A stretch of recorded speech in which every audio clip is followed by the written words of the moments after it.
Hello everyone. This week we'll be talking about historical and biographical criticism. As the name suggests, historical biographical critics studies literary texts by looking at the context in which the text is created.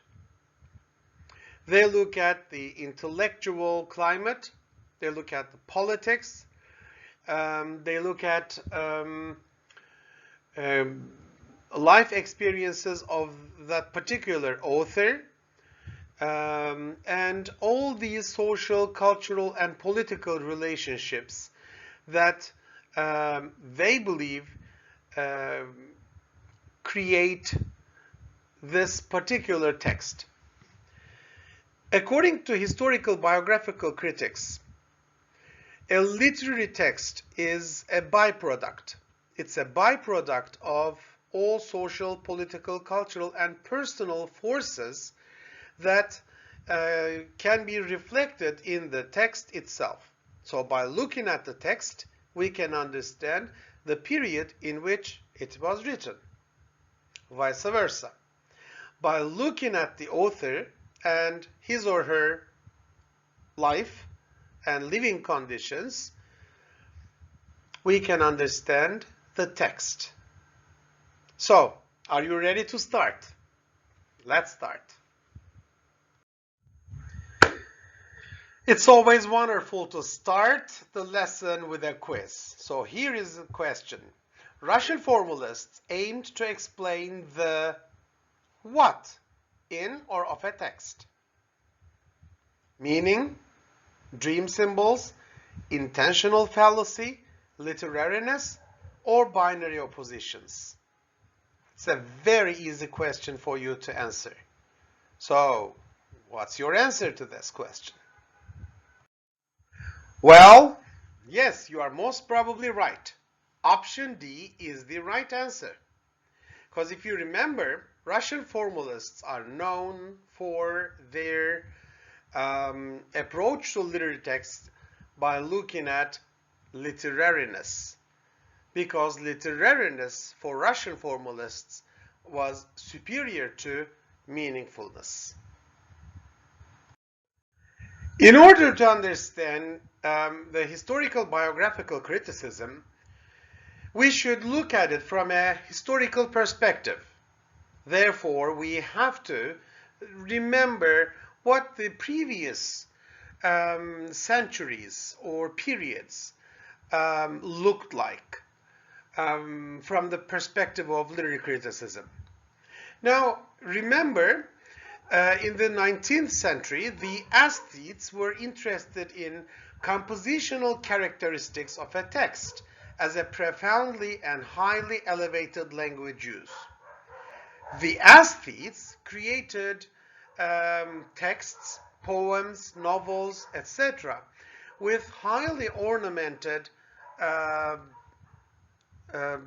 language pieces, word arts, and so on. Similarly, during the same time, Romantics insisted on literature for being a product of merely personal experience.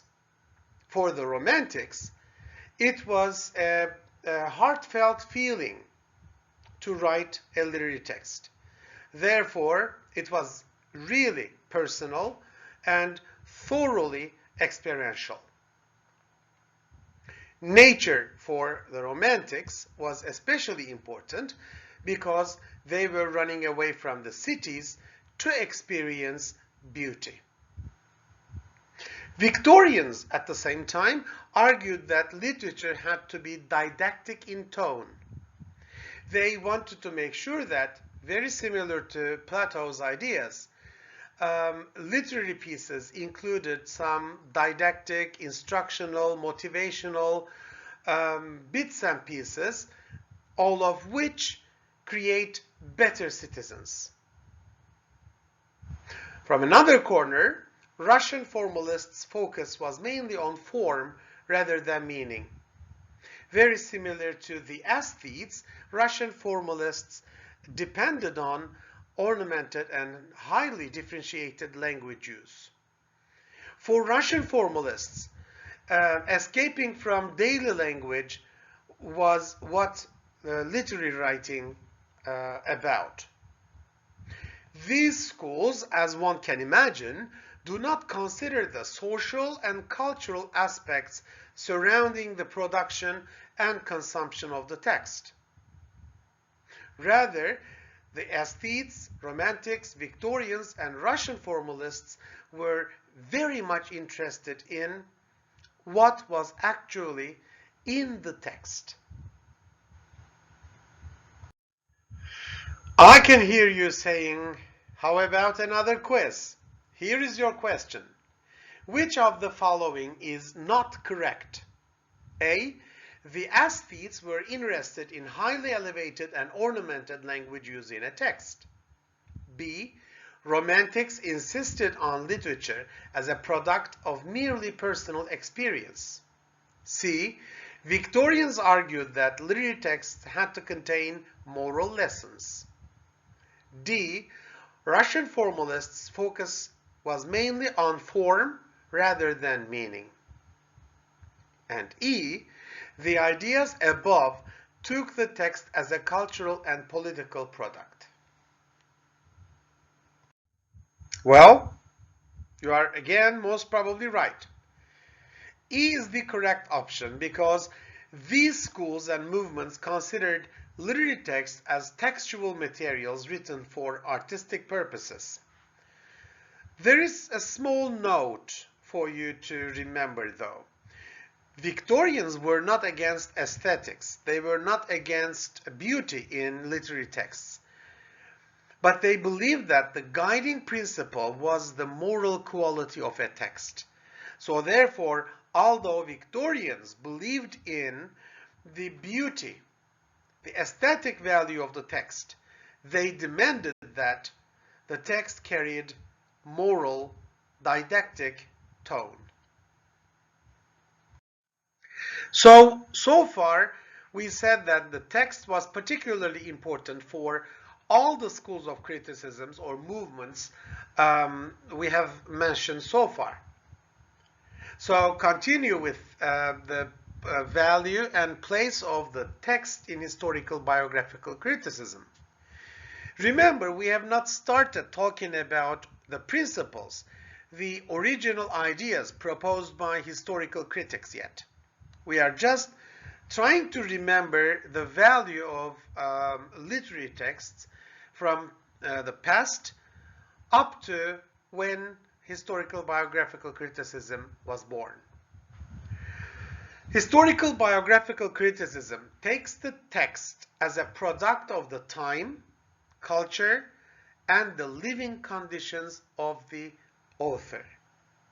Therefore, unlike other schools of criticism or movements, for historical biographical critics, the text was a product, not for aesthetic or textual purposes, but for cultural, social, political, ideological, and authors' experiential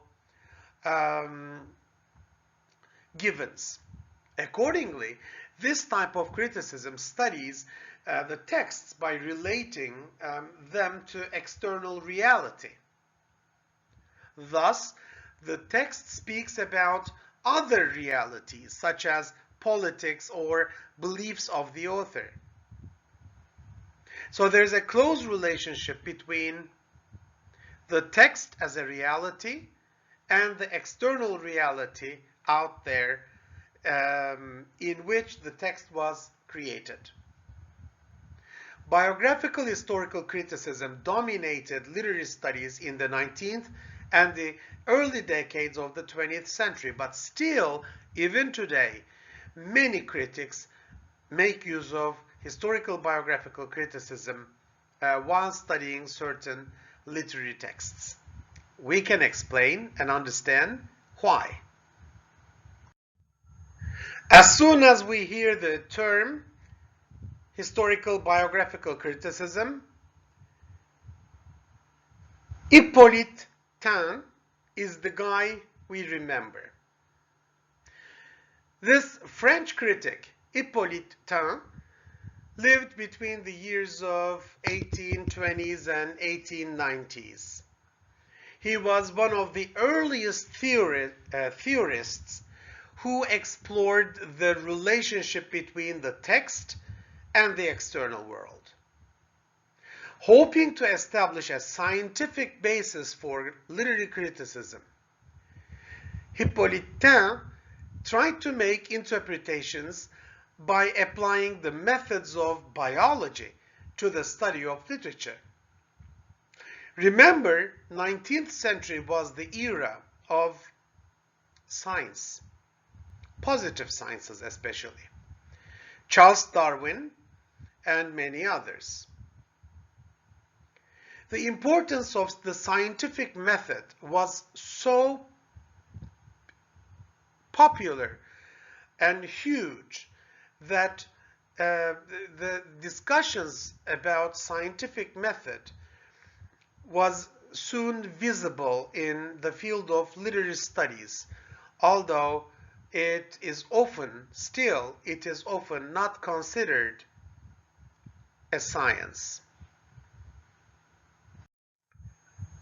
Ippolita came up with this idea. He believed that there were three principal motives or conditioning factors behind any work of art. So let's study these three motives. As mentioned before, Taine tried to interpret the texts from a scientific perspective.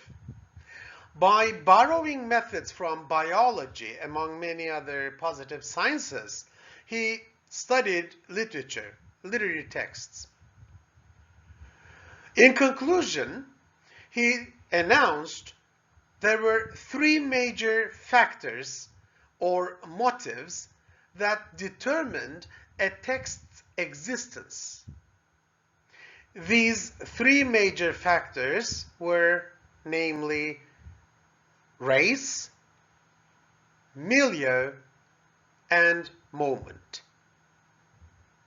Let's discover what Taine was trying to tell us about the literary texts and their existence.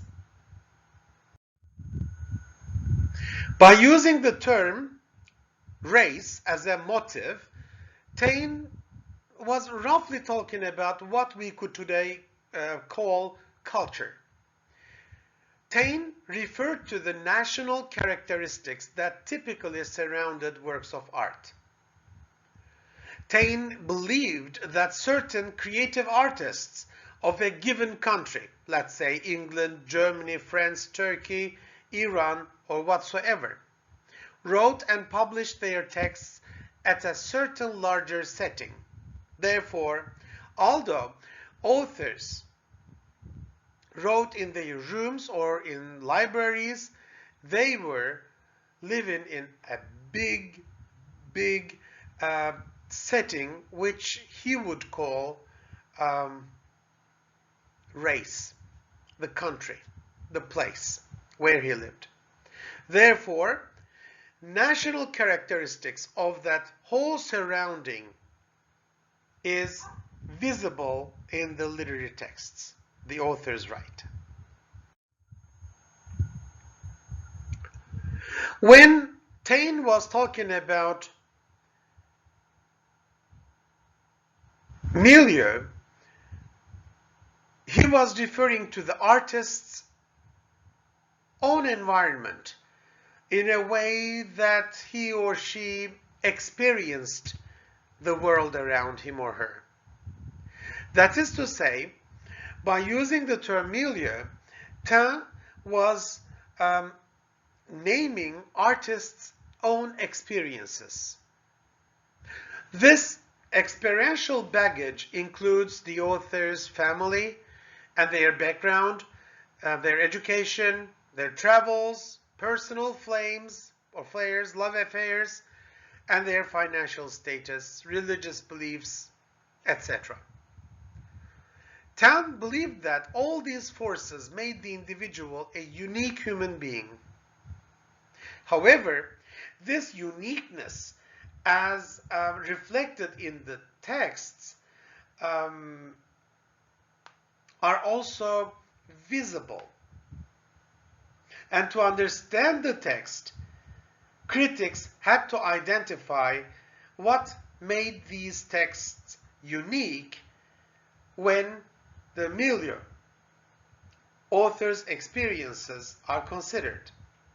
For Taine, a literary text could not mean much unless we consider the life story of the author. If, for example, the author is extensively talking about hunger, as Taine suggested, he had some issues with food or buying, selling, or finding food. Or maybe he was talking about a larger famine problem with accesses to food. Moment is a rather unique motive for Taine. As a term, moment refers to all those less personal influences the writer experienced in his or her life. These influences governed or ruled or shaped not the individual only, but the age. Moment encapsulated all the major intellectual currents of a period, its governing ideas and assumptions, in sum, the ideology. So any kind of ism that was visible or accessible during an author's time had an effect on the author's life, thus on his or her work.